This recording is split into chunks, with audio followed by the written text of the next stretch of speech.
Hey, hello. Welcome to episode number 64 of the People We Love podcast. I am Adam Choi.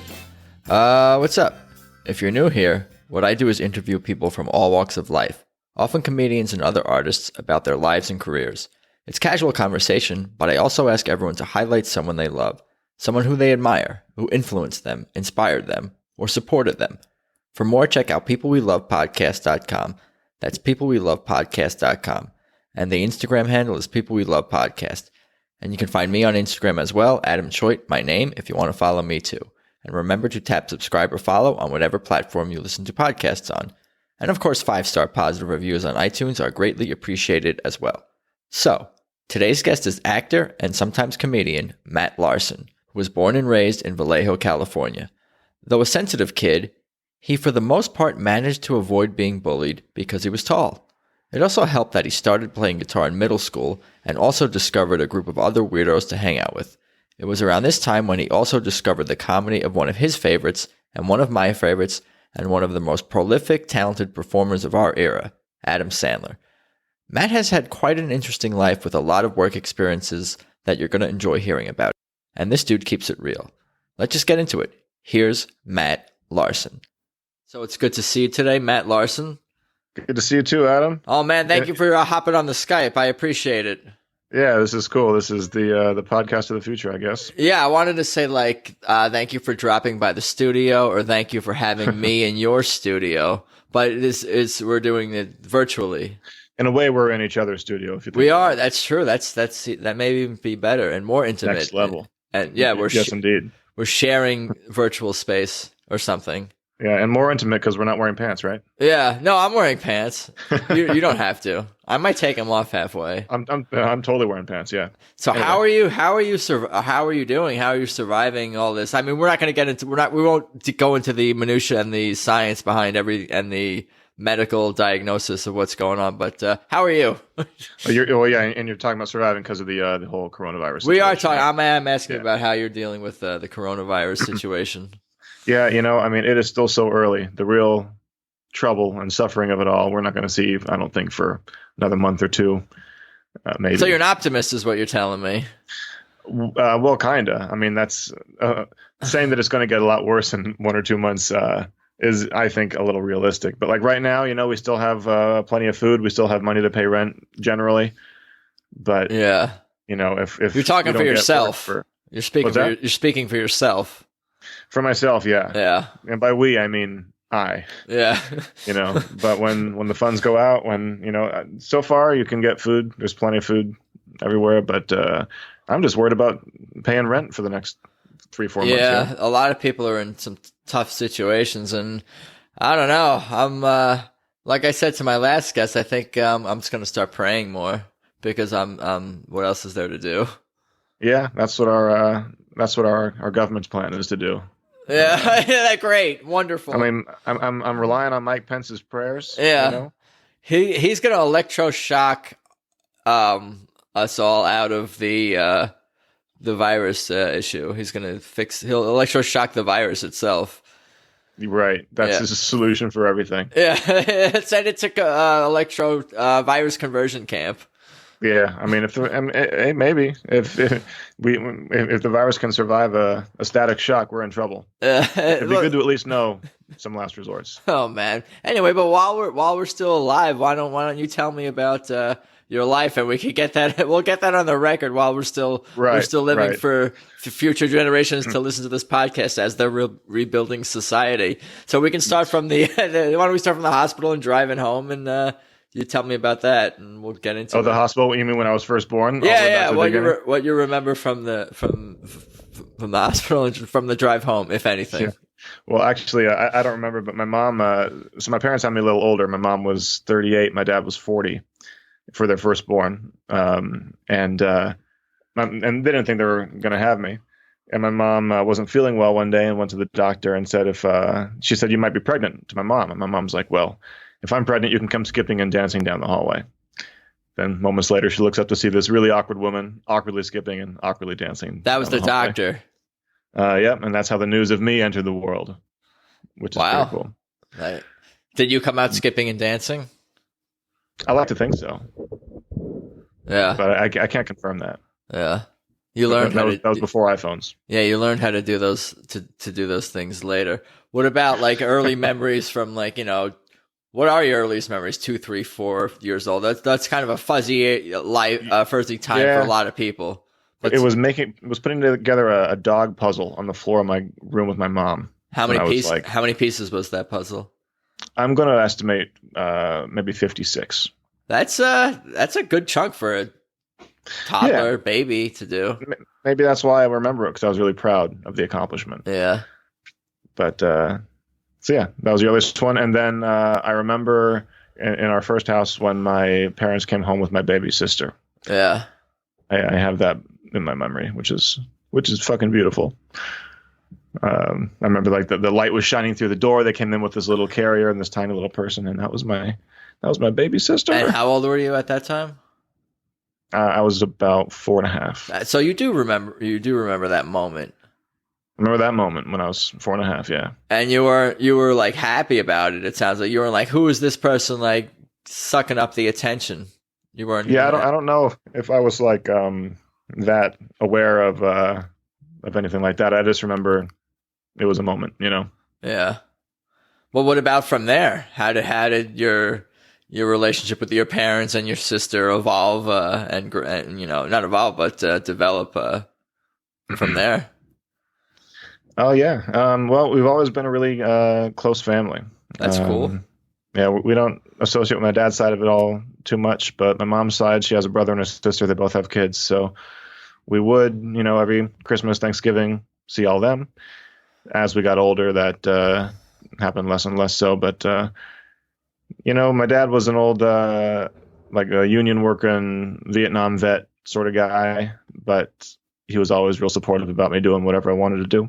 Yeah, and you grew up in the Bay Area, you said, or just outside the Bay Area? Yeah, Vallejo, to be specific. Is that a small town, a suburban kind of town?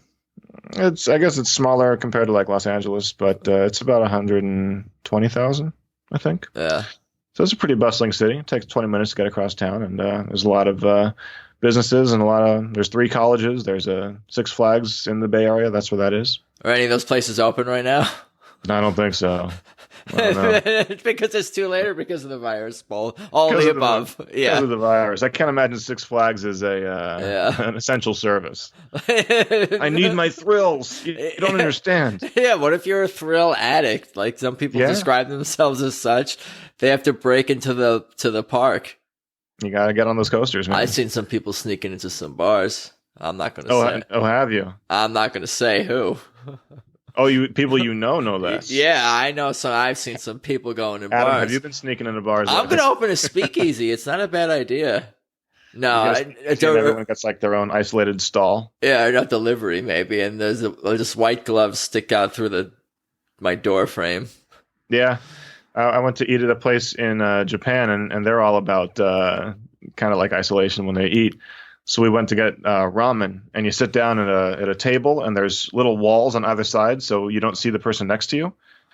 And then there's a little hole in front of you, and they lift up this curtain, and they put your food. You just see 2 arms sticking through with a bowl of ramen, and then they close the curtain, and you just eat there all alone. Wait, so is it? Are you with a party? You're a party while you're doing this, or you're talking about strangers you don't see? Just anybody. Like I went there with my sister, and we couldn't see each other on either side of this little partition. I would love to eat with my sister and not be able to see her.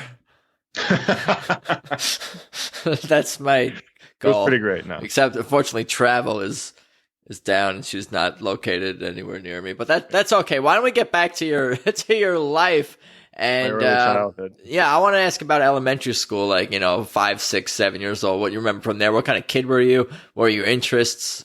What kind of student were you? I know academics wasn't like too strenuous typically at that time, but what do you remember? Well, from our perspective, not strenuous for that time, but at the time, that shit was hard. You got stressed. Serious. Did you get stressed out from kindergarten, 1st, 2nd grade?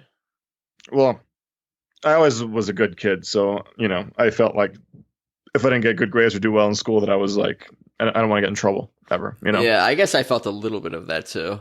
Mm-hmm. But yeah, I was always a good student. I think I've been procrastinating ever since I was a kid, but I'd always get A's and B's. It was never a problem. I was a real sensitive kid. I used to cry a lot, and but I had this brilliant plan where because I decided I'd never get into a fight when I was a kid because I was always worried that their older brother or cousin would come and avenge them if I were to do any damage. But you thought you could beat up a lot of people though. Thought you could maybe. I mean, I was them? never that kind of aggressive kid. I was real skinny. I was tall, but I was like a string bean. Yeah. So the most aggressive I ever got in grade school, I was the king of tetherball. No one in the whole school could ever beat me. Never occurred to me that I was the tallest kid in school, but that didn't matter either way. I won constantly, and those were the good old days. You dominated. You ever play tetherball? Yeah. I'd like to see competitive tetherball someday. Yeah, probably on YouTube. I'm sure there is. Yeah. Napoleon Dynamite, that was a tetherball documentary, right? Oh, I guess so. Yeah. Yeah. We'll go with that. Yeah. But so, I plan to never get into a fight. And so every time someone came up, and people knew that I could cry easily back in those early days, so they'd come up and try and start something just to see me cry and run away. But you know what? If you cry and run away, they're not going to hit you. So it kind of worked out in my favor, I think. Let me write that down. Cry and run away. Yeah. Now the thing, what's up? No, I was going to say there's a lot of things I want to cry and run away from. Right. But right now we can cry and run away to another room in the house. We're hiding and crying. Yeah. Now the problem now is though, I've still really never been in a fight, but because of how I was as a child, now I'm grown up and I'll stand my ground if I have to. But if someone starts to fight with me, I can feel the tears welling up, like as an animal instinct in confrontation. Yeah. So if I do happen to get in a fight, I might be hysterically crying and fighting back, which I think is pretty terrifying. Yeah, no, that's interesting, and I appreciate you sharing that insight. I want to I don't know, I keep picturing you ever watch the show Dr. Katz? It was on in the 90s. Yeah, a little bit. Animated. It was Jonathan Katz is obviously it was the comedian's name. Yeah. And he would talk to other comedians, and he was the psychologist. And then they would do animations of their bits and their jokes as they're in the office. And I was just picturing a little version of you or I guess a current version of you fighting and crying at the same time, an animated version. I think that'd be hilarious. I need to learn how to do that or something. Yeah, it would be hilarious. And maybe for me too, if I'm hysterically crying and laughing and throwing a fit and fighting back, I think that would scare people away. Now, this may be jumping ahead too far, but hopefully not too far. When did the crying stop or slow down? Around age 12. That's pretty far. That's pretty. Yeah. Well, yeah, it's pretty long. It was never too bad, but I think the year of age 12 especially. Yeah. I remember once I came home and I thought, I didn't cry today. That's weird. And then I just started crying for no damn reason. Yeah, and where did this start? We don't have to go back. I don't know. I think what it was my parents were always such warm, loving people that maybe that has something to do with it. But whenever people would be mean, it never occurred to me to fight fire with fire. Even the witty banter, if someone was being an asshole, I would never think to be an asshole back to them. I just didn't know why they were being such assholes. I think this is you're explaining a little bit. I'm learning about myself. No. hearing this explanation a little bit, why am I, sensitive? I may not have been crying to, at quite as much. Enough though. Yeah, I will say that. Enough. It's always enough. We've all cried probably more than we're willing to admit. But maybe that's because of I'm pretty lucky to have, loving parents and loving family. And when you go out into the world and you don't get that, it's almost what the fuck is what? It's almost not shocking, but jarring. It's confusing. Yeah. It's jarring. It doesn't make sense. I don't know why. I don't know if I did something that made them be mean when really they don't like anything about me for just because, It's a them problem. So, what's that? It's a them problem. Yeah, it is. It's not about us, man. As a kid, though, you think it's all about you. I'm still learning this lesson. Yeah, it's a tough one. Yeah, my landlord blaming me for things that are not my fault because he's probably having a bad day, but that's not on me. Yeah, yeah, yeah. And these days, I realize like you're not allowed to be an asshole anymore. You're just on the spectrum. Yeah. It's like that guy's a fucking asshole. No, he's autistic. God damn it. I think you're right. Yeah. No one can be an asshole with a bad attitude anymore. Yeah, right. What But about, yeah, go. I was going to ask about what else you did what did you do for fun when you were in elementary school? What did you get enjoyment? Besides, I guess, tetherball.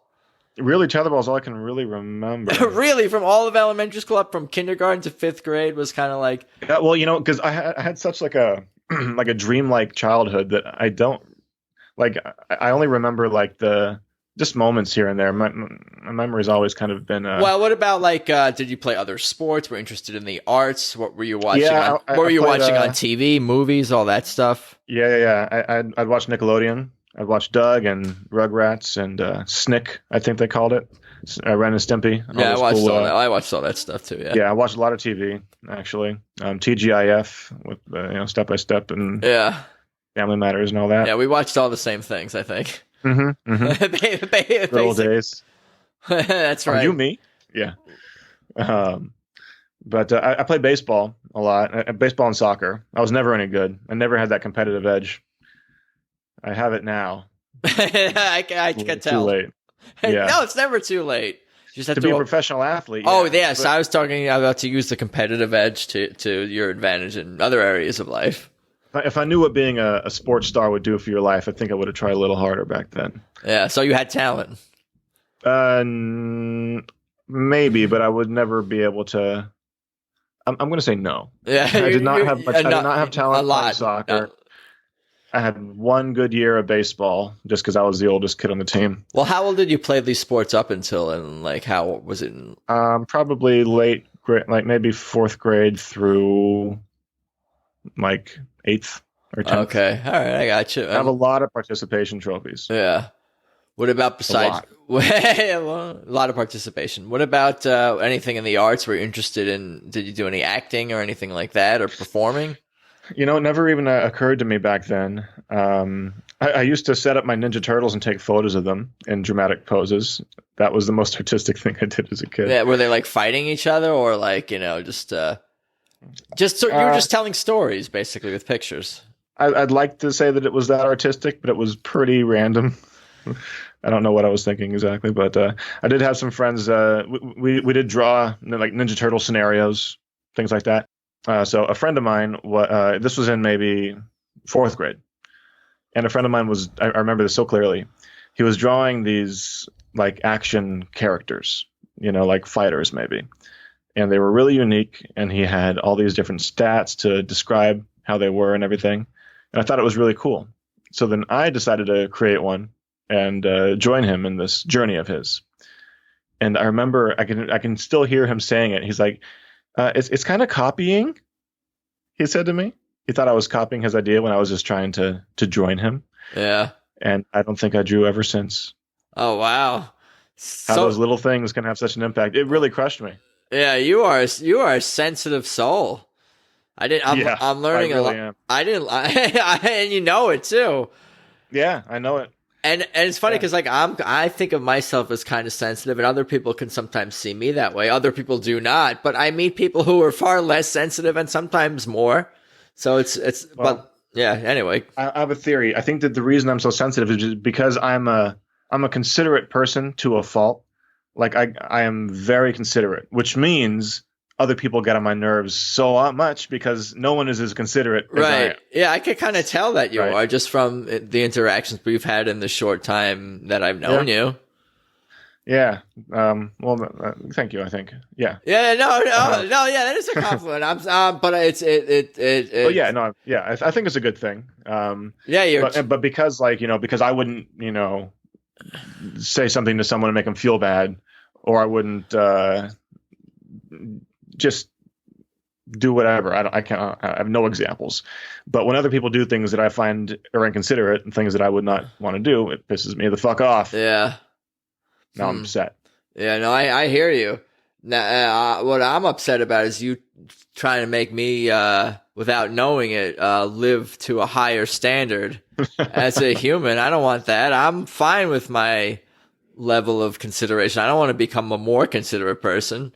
I've done enough. I don't want you to get in your head about it. Yeah. It is a gift and a curse at the same time. Yeah. So if you found a middle ground where you don't have to think about it too much, you're in a good place. Yeah. Don't worry. Is that about managing expectations for people? Does that come into play a lot?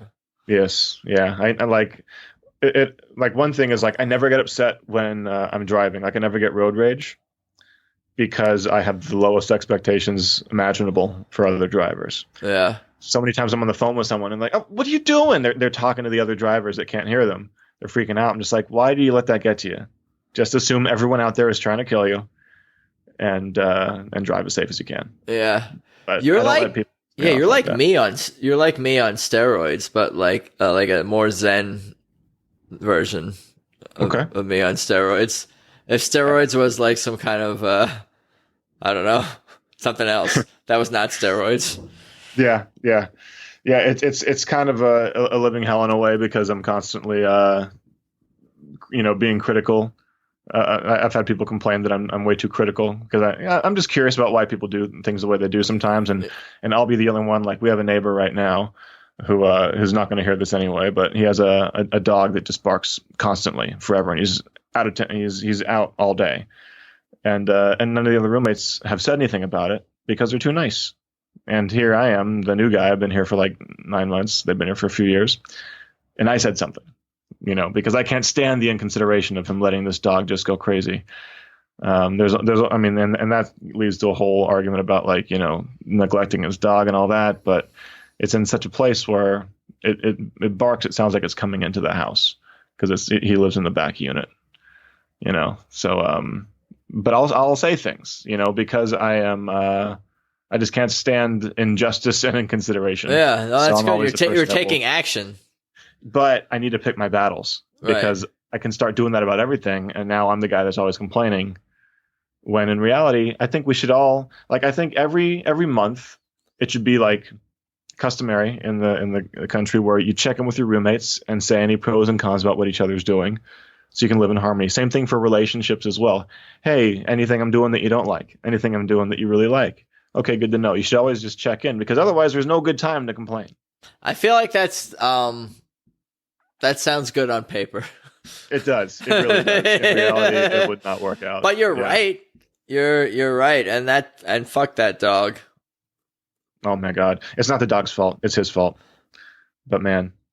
Fuck him and his dog. Oh my God.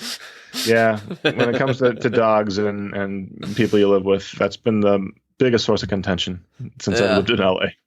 Yeah, people are passionate about their dogs. I got nothing against dogs. They're cool. Yeah. I love all of God's creatures, except for the ugly ones. What are the other good ones? Like potato bugs? Yeah, well, some dogs are ugly, but most of them are fine. Most of them I'll accept in my house. Yeah, or outside. Get that schnauzer out of here. Keep him outside.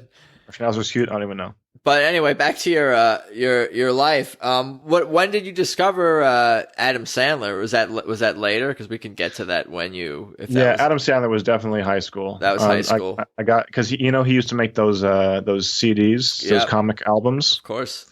So I got the one called "What the Hell Happened to Me," and I must have listened to that 1,000 times. That's one that has the famous Hanukkah song is on that album. But also has like "Ode to My Car," his piece of shit car he's singing about. One of the best sketches ever, because he's able to do sketches on a CD, which is not easy to do. And he was on Saturday Night Live at the time, but I've never been into that show. I've never watched it, even hardly till today. I've just never watched that show, even back then. But I don't know did you ever hear the Hypnotist? Do you remember that one? Was that on the album? Yeah, it was on the album, and he sits down with Kevin Nealon, who plays the hypnotist, and they're just having a casual hypnotism session, but Kevin Nealon keeps farting a lot, and it's fucking hilarious, and it still holds up. I listened to it because I just listened to an old Howard Stern interview. A friend of mine with Adam Sandler on it. Yeah. From the 90s? This was from the 90s? No. The interview was actually from like a year ago. But I remember he was on recently. I remember seeing that. He was on recently for Uncut Gems. But then I've been listening to every Howard Stern interview for the last 20 years because my friend got me on a SiriusXM app. Nice. And just whenever I'm going anywhere or doing anything, I'm listening to Howard Stern interview whoever, and it is fascinating. Yeah, I've heard many of them over the years myself, for sure. Yeah. What kind of kid were you like in middle school and high school leading up to middle school? I hung out discovering Sandler and whatnot. Right. I don't know exactly when I discovered him. I mean, my earliest probably stand-up experience was Dana Carvey's HBO Chopping Broccoli. Yeah, I love that one too. Set. I recorded that one VHS and watched it a dozen times. But in middle school, I was one of the rocker group because in Vallejo, it's a very wonderfully diverse city. But as a tall, white Jewish boy, I was very in the minority. So that was always kind of maybe a bit of a challenge, just feeling like I fit in and things like that, which led to the sensitivity. Maybe, I don't know. But in middle school, I was in the rocker group. I started playing guitar when I was about 13. But I had baggy pants. I always wore corduroys in junior high. I'd play hacky sack, and I wore a lot of No Fear shirts. Yeah, so you're like a skater, rocker, kind of Skater little bit type. of punk, a little bit, fucking maybe a little bit of that. Green Day was my band of choice, all the way up to today, actually. You would have been sitting in the South cafeteria at my high school, and then in the North cafeteria, I think that's where, or was it the West? And I don't remember, but one was like, people into like hip hop and whatnot and other stuff, right. And then you have the skaters and the other. Yeah, and I was not a very good skateboarder at all. I was too scared to really go for those tricks. Yeah. Well, you're part of the culture. I was part of the culture. You're part of the music scene. I played Tony Hawk Pro Skater, so that was close enough to being an actual skateboarder, right? Yeah, man. So you were in middle school, and you were this is kind of your identity a little bit forming, and then in high school, this is kind of who you were, like the guitar skater. Yeah, and finding Sandler and Dana Carvey and some of these things. Yeah, the comedy of it didn't really come out until I think like college, when I really decided that that's what I wanted to put my efforts into. But like in high school, every yearbook you saw a picture of me holding a guitar. I made it with a guitar into every yearbook somehow, which was cool. And I had a goatee in high school, and again, baggy pants, airwalks every day. Yeah, you sound cool to me. I was pretty cool. Yeah, I'll be your friend. Oh, thanks, man. I don't know that you'd want to be my friend, but I'll put it out there. Oh, I would be anyone's friend. Sweet. Cool. Yeah. I'm in. Totally, man. Yeah, because I would never want people to feel left out, no matter what. When I was a kid, like in grade school, I was not very popular. I didn't know everybody, but I would still like invite every student in class to my birthday party, because I didn't want anyone to feel left out. You are saying this is you, and this is not coming from your parents or your mom, or this is coming from you. That's me. Look at you. That's me. My aunt just reminded my mom of a story. She was at my birthday party, one of those parties, and I stopped the party. I said, "Everybody, stop having fun. Kyle's crying." My friend was crying, so I stopped the whole party so I can console my friend, because no one's going to have fun if someone's crying at my party. Wow, and this is, how old were you? I mean, it doesn't even matter to do that at any age. Probably fourth grade. Yeah. Yeah. Look at you.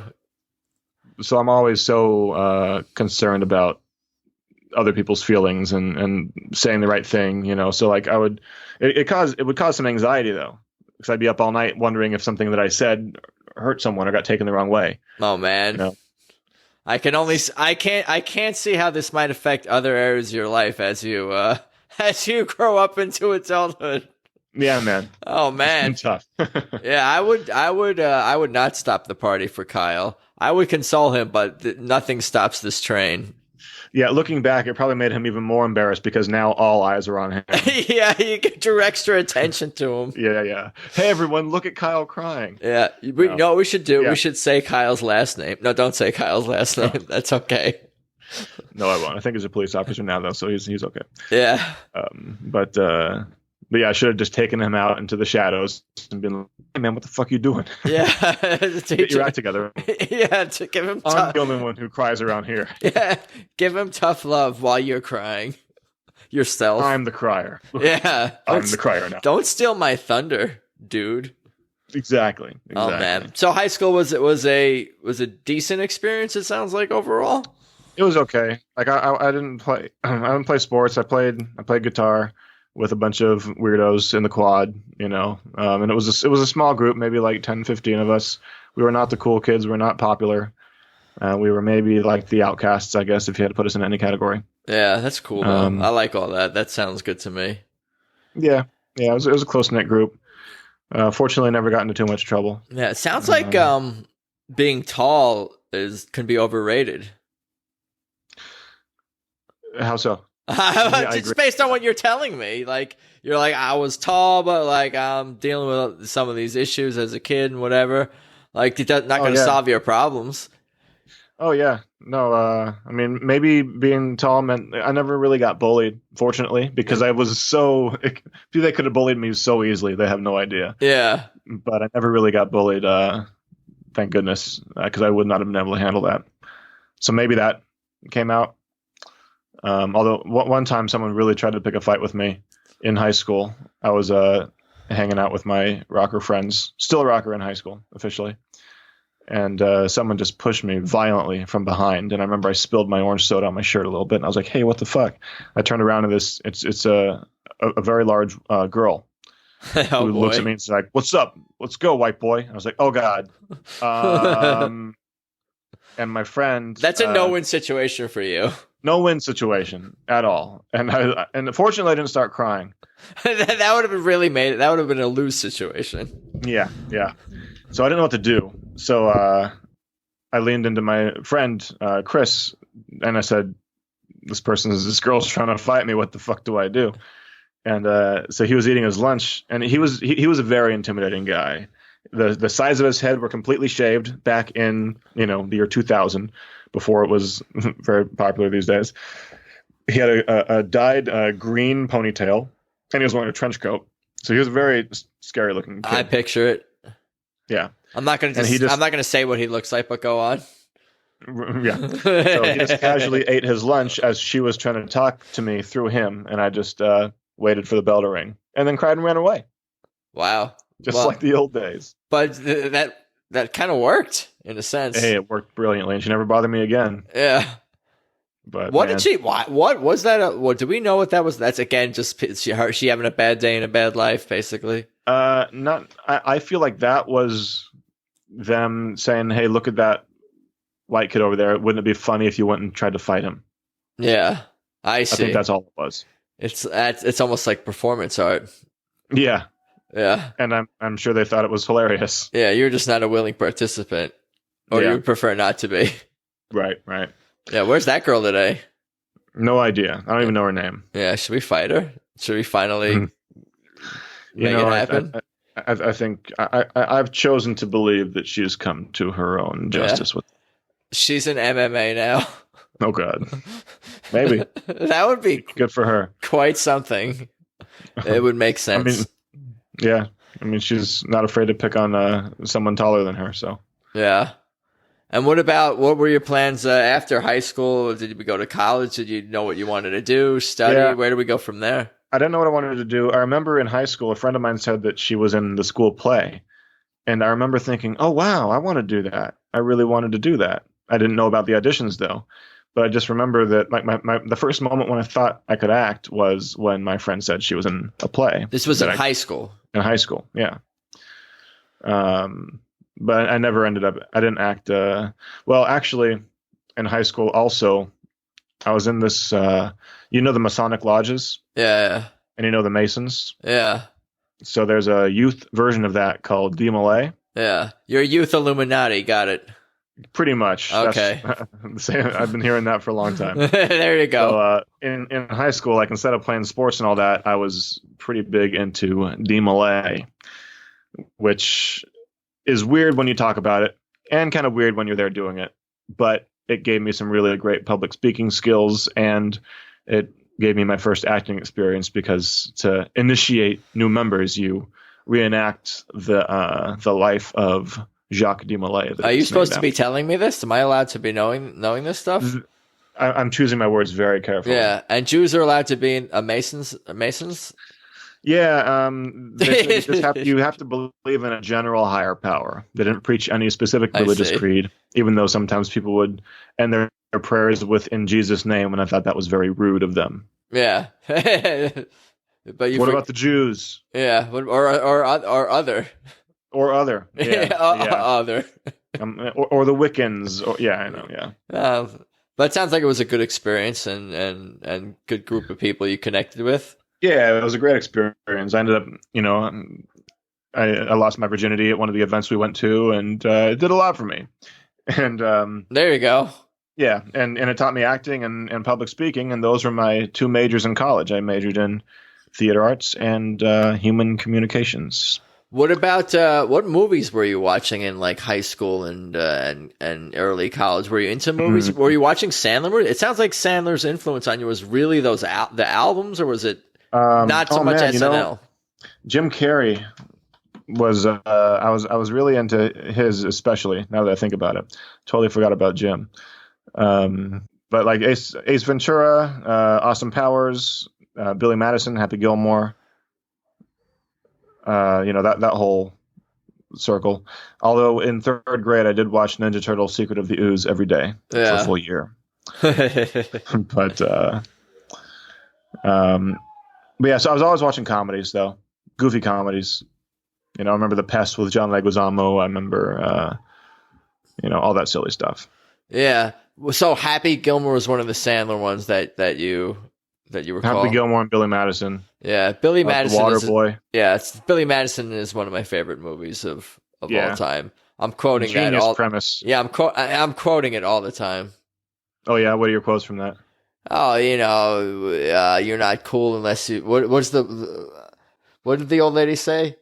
Well, peeing your pants is cool. Consider me Miles Davis. Yeah. There's that one. Yeah.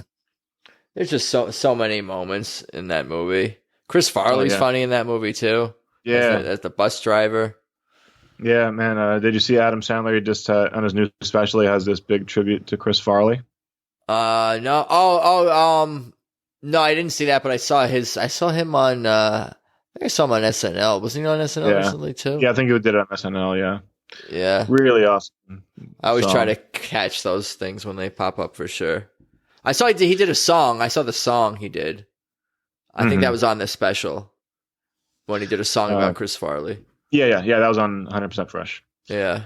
But in high school, I was watching all the comedies. Jim Carrey, The Mask, Ace Ventura, Dumb and Dumber.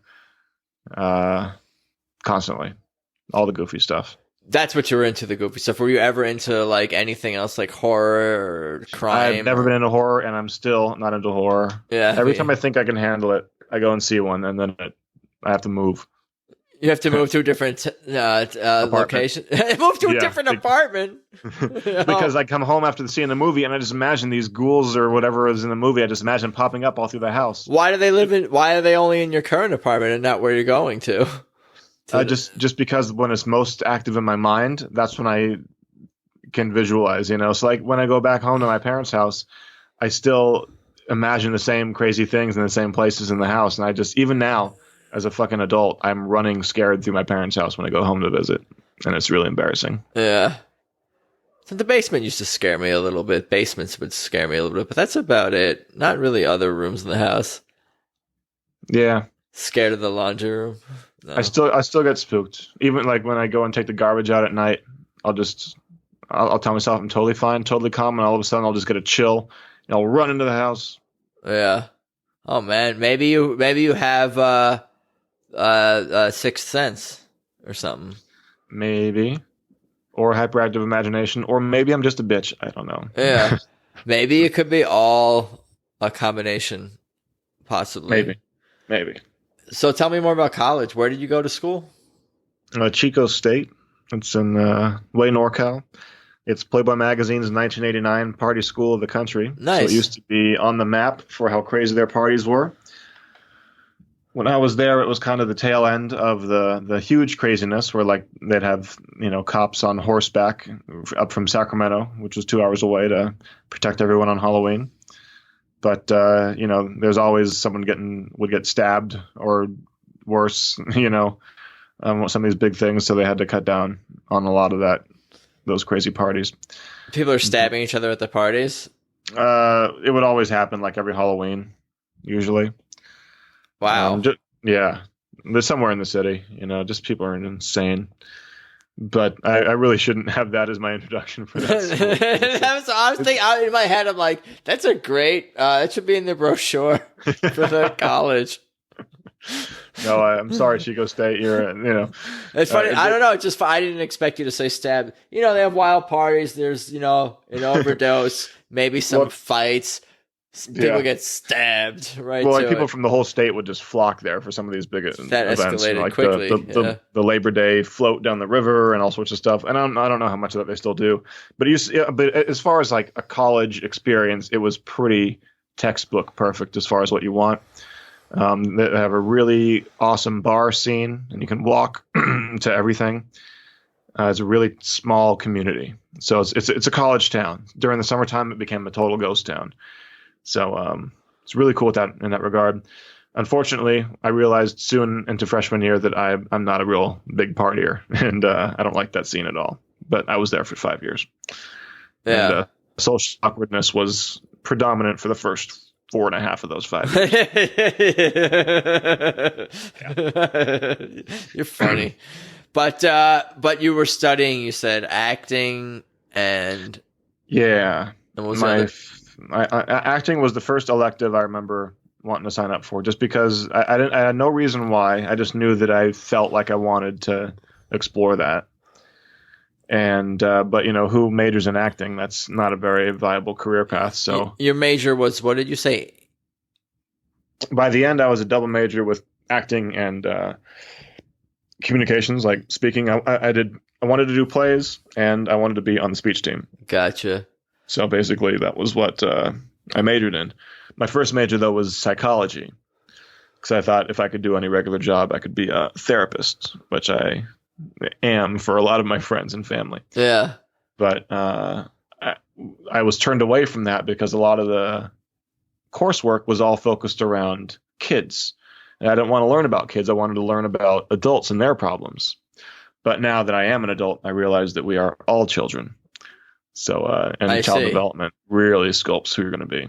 Wow. Like, big time. Yeah. So if I had that epiphany back then, I might be a therapist today. We'll never know. Interesting. But it sounds like the college experience maybe, a little awkward and you weren't a partier, but it sounds like it was a good experience. You learned, you kind of found your way. Yeah, it was a good cool experience town. Overall. I will say the first 2-3 years were probably the hardest of my life, just because I had real trouble fitting in and making friends. Were you away from home? Were you? It was about a 2.5-hour drive from home. Okay, yeah, so that's a way. Which I really took advantage of. So I would leave almost every weekend. But you would go back home, you're saying? I'd go home, or I would. I was still involved with that DMLA group Yeah, for a you little see bit, other which people, made me even weirder. So, yeah. You're funny. Yeah, but I one guy asked me to get a smoothie with him one day, so then we became friends, and he had a bunch of friends there that I hung around. But eventually, I found a few people. But even still, like, I'm only in touch with maybe a few people that I went to college with, which is kind of a bummer. But, yeah, people lose touch over the years. It's no one's fault, Life takes over. Yeah. Yeah. Yeah. You can always just call them out of the blue, too. I like to do that to people sometimes. Yeah, I'm sure they love that. Or maybe they do. I don't know. You can't call people. You got to text people. I got to text and ask for permission first. Right. So you know. Is it okay if I call in about 15 minutes? Right, exactly. Yeah. Don't ever just call me. Yeah. But yeah, it depends on who it is. Right. But then they'll answer it, and they're like, "Hey, I'm busy." It's like, well, then don't answer the phone. Right. True. Why you got to make me feel bad for wanting to reach out to you? Yeah, exactly. And what about after college? What was the plan? Where do we go from there? I remember my plan being like move to Amsterdam or Vancouver and just see what happens. I remember that being the plan. Places where weed is legal or it's grown a lot? 100%, yeah. Gotcha. I didn't drink too much in college, and I had my moments, but I did smoke a lot of weed. But for some reason, I moved back home with my parents. And because we have a good relationship, my room was like really secluded in the house, and it was safe, I guess. But I didn't know what the fuck I wanted to do still. Right. I ended up writing for a local magazine right out of college because, again, I was so like aimless. People said, what was I going to do with my major of acting and public speaking? I said, I don't know, but all I do know is that I'll never have homework again. Yeah. And I was pretty naive because I started writing for that local magazine and have been a freelance writer ever since. Yeah. And I had to. Life is homework. Life is homework now, yeah.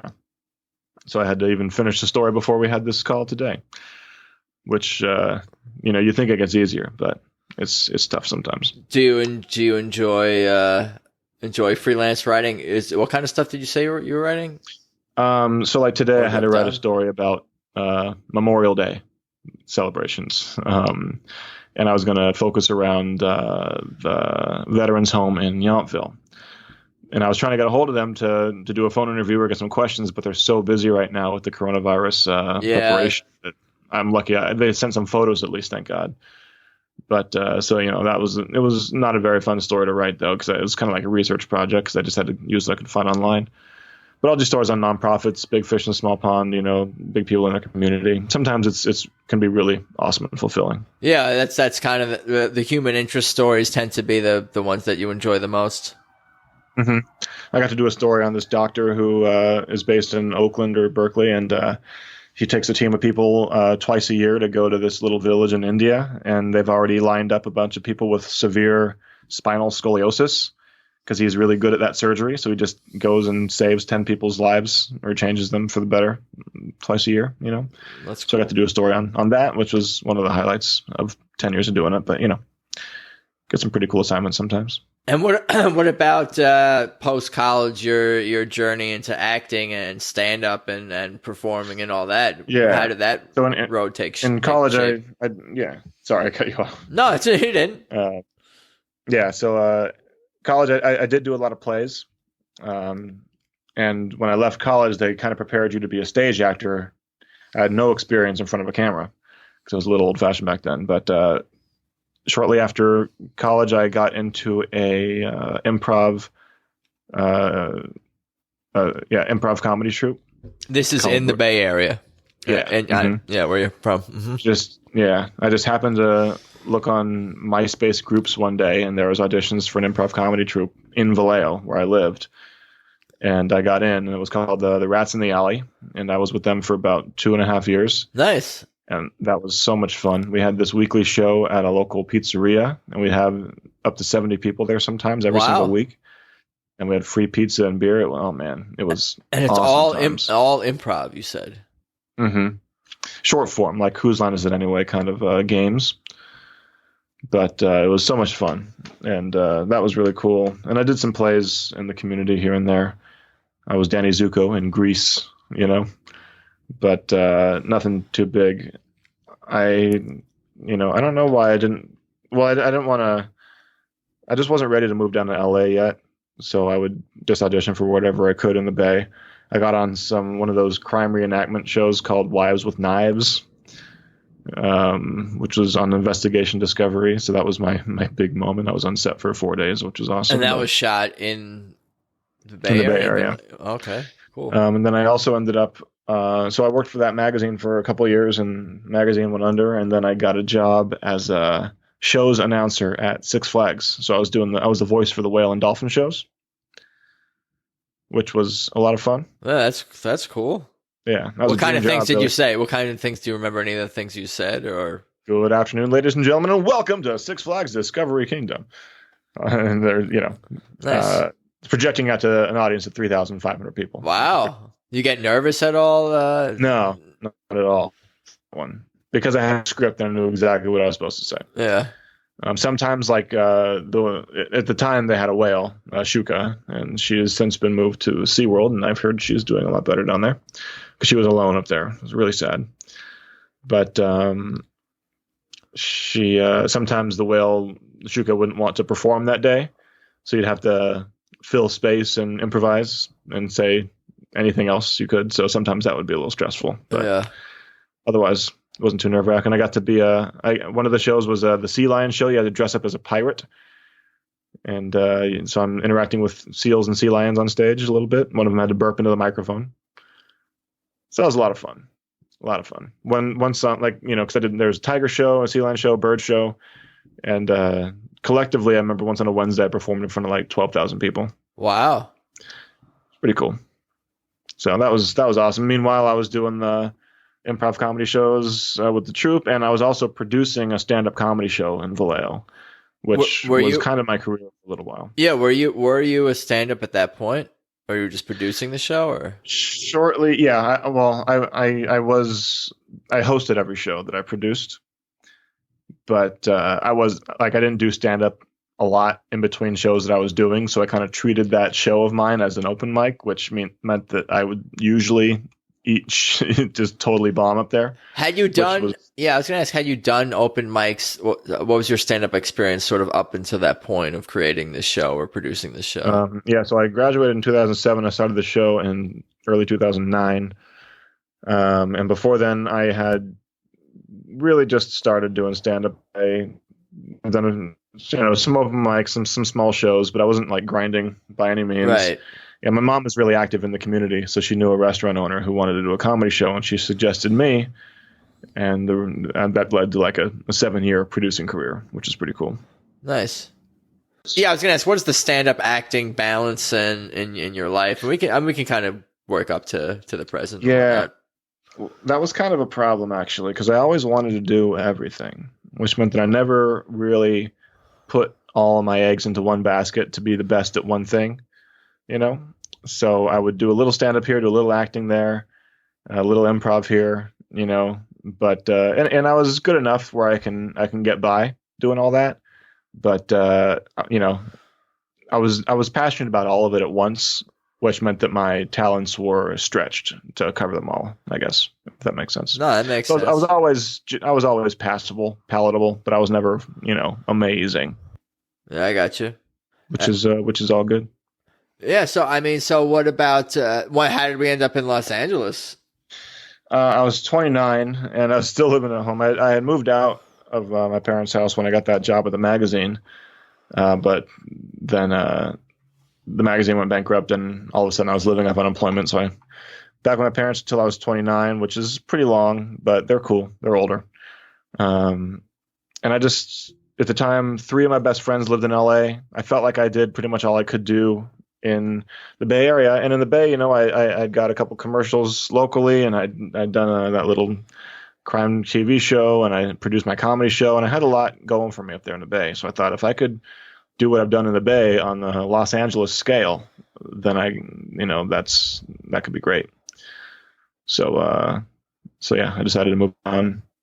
Right before I turned 30, which is pretty late, really. But it's been the best decision I've ever made. People come at all different times. I don't think there is a right time. I think people are coming and going all the times at all different ages. Yeah, for sure. Yeah, and I think as of like 4 days ago, it was my 6th year here in LA, which is something to be proud of. No doubt. Because two of those best friends of mine moved out within the first year of being down here. So it's just staying in this crazy city is half the battle. Yeah. What about these days as far as like the acting comedy balance, where you sort of like putting your eggs or where's your headspace at with that? Yeah. And balancing the freelance stuff, Mm-hmm. Yeah, I'm still doing the freelance writing, but I've realized that the stand-up has always turned me off in the sense of it being such a grind just to get your opportunity. I have nothing but respect for the people that really are able to duke it out and put it out there and go to the open mics and wait 2 hours to do a set in front of 10 people. I just have never been able to just devote so much time to just hanging out in the clubs and showing up, Yeah. And plus that social awkwardness is still there. So I do get a little anxiety when I go to some places like that. So I think a stand-up is more of a hobby these days, something that I'd love to be great at someday. But, with just the way that I work, unless somebody takes me on the road with them to open, every weekend for 6 months, that's what it's going to take for me to really put that act together the way that it needs to be done. Otherwise, I just get too distracted, with all these different things. And Yeah. so yeah. And acting wise, I do have a commercial agent, and I'm taking classes. I was taking an improv class right now, but it got canceled because of the virus situation. But still taking classes here and there, and I go to commercial auditions pretty regularly. My agent's pretty awesome, but still trying to get that theatrical rep someday. Yeah. Because until I get the auditions for the TV shows and the movies, I'll feel like I never really got my opportunity to try. All that being said, I'm getting older and I do need to start a tangible career that I can rely on. And I don't want to have to get a job outside of the industry. I don't want to have to move away, So I've been pushing myself as a video editor, and I got a job doing that full time now. Nice. So that's been pretty awesome. So you're editing full time, you're freelance writing part time, and you're acting when you can. Is kind of yeah. And I do get to do some short films. Like I got to do yours, which I was that's right. We worked together. Super excited to do that. And since then, I've been in a couple other short films too, as of late. So can't wait for this stuff to come out. But I also tour guide at the Dolby Theater where they do the Oscars. Nice. But all tours are canceled until the virus. I've lost 2 or 3 jobs so far with these virus woes, but hopefully, it's a scary time right now. Yeah. But you're a resourceful man, though, nonetheless. Hanging in there. Yeah. So yeah, I did get to work the Oscars recently. That was fun. Yeah, it was cool. I mean, because we're at the Dolby Theater where they do the Oscars, so a fringe benefit is we get to pass out programs every year. And last year I was really excited, and I left being really depressed because I was around all the people that I had always dreamed of being around, but I was totally invisible and unimportant. Right. So I kept that in my mind this year, where I was just like, this is no big fucking deal. So yeah, there's Joaquin Phoenix, there's Leonardo DiCaprio. No big deal. The only time I got a surge of OMG actually was I gave a program to Tony Hawk. I mentioned earlier I played a video game forever. And so actually I gave it to Tony Hawk. I was like, welcome to the Oscars. Oh my God, I said. And he was like, hey, thanks. Was not expecting to see him. It was a quick interaction. Very quick. I'm sure he remembered me. we can hope. Yeah. I asked Leo if he needs a new best friend. Here I am. What would you say? Yeah, I was gonna ask. What would you say is your sort of like long-term dreams or goals, or for acting? If you could have a certain acting career for acting, that is still the dream. I'd love to be on a sitcom, like a series regular on a sitcom, like kind of the tone of like Friends or Big Bang Theory or something like that. Silicon Valley. It's just something cool. A character, play a cool character. Yeah, a recurring character. Being in a cool TV show, I think would be the ultimate dream come true. That's cool. But, but you never know. I'm still here, and I'm going to keep on. Like the way that I see it is, as long as I can stay in LA, because I've always felt, this is going to sound really weird, maybe, but I've always felt I've been like kind of an old soul. Like when I was 20, I felt like spiritually I was 40, which is a stupid thing to say, maybe, but. No. I've always felt like an old soul that way. So I've always felt like my mannerisms and the way that I am, that I'm not really going to be taken seriously until I'm older and gray a little bit. So I've always felt that I'm not necessarily going to be able to, because like right now, I don't think I could be, some dude in his 30s being cool at a party in a film or whatever, it's like, I don't even know. But I've always felt like it's not going to happen for me till later in life. So as long as I can stay in town and keep pushing for it and stay in the game, someday it's bound to happen. You and me both, my friend, and I believe in you, man. I believe in you for sure. I appreciate that. You got it. What about Adam Sandler? If you had a chance to have a sit down with him, to have lunch or something, how do you imagine that conversation might go? What would you ask him? What would you guys talk about, do you think? I think I'd ask him about his work ethic, because I have a great work ethic when I can focus, but when I have too many things going, sometimes I just get a little distracted. He's able to do so much, and because something about him, unlike a lot of the other comic actors, is like he writes a lot of his own films. Now, I don't know if like that means that he's improvising on set in order to write them or not, but he's just able to put out so much constantly. Yeah, he's prolific. Yeah, he really is. But I did see his latest special, 100% Fresh, and I was blown away. Like that's the guy that I remember from back in the day. Yeah. I thought that was so just creative and different, and such a unique way to present a stand-up special. So I'm just so impressed with everything he's been able to do. Yeah, no doubt. I've been a fan pretty much my whole life too. Yeah, for sure. And did you see Uncut Gems? I did not. I have not. Yeah. I saw it. I thought he did great.